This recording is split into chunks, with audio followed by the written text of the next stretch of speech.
Well, sort of in keeping with what you just described, could you talk a little bit about the difference between passive and active income?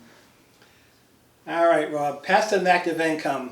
In a nutshell, a passive activity is real estate. Active income is what I do. CPA, doing tax returns, any business. But by definition, real estate is passive. And what does that mean? It means that you can only deduct passive losses against passive income.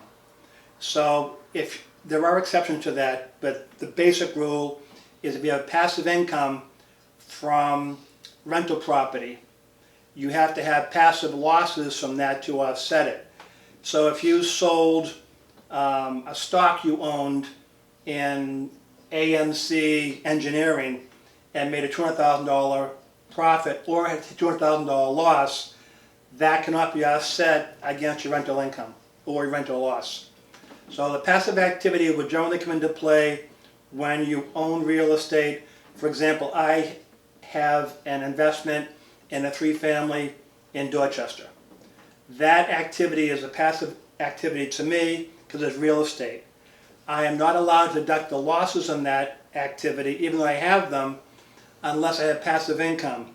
The exception to that is if you make less than $150,000 on a joint return, you can deduct up to $25,000 of those losses.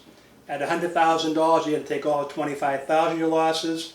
After $100,000, it's prorated up to $150,000. So at $125,000 of income, your loss would be limited to $12,500.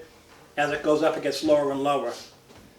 The other option is you might be considered to be a real estate professional and be able to take all your losses of active losses, because real estate professionals are equivalent to a traded business, like the engineering company like myself. In that case, you need to have more than half your time spent in the activity and more than 750 hours on that activity.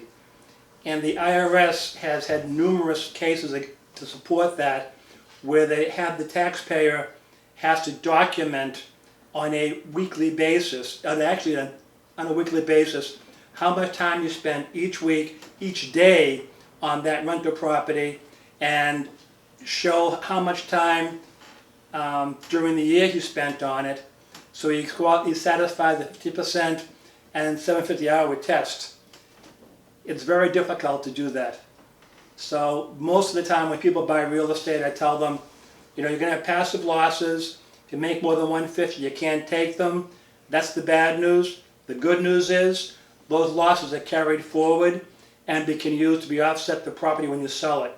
So if you have a $10,000 loss a year for 10 years, you have a $100,000 carryover. When you sell that real estate, you have a $100,000 addition to your basis, which reduces your capital gain.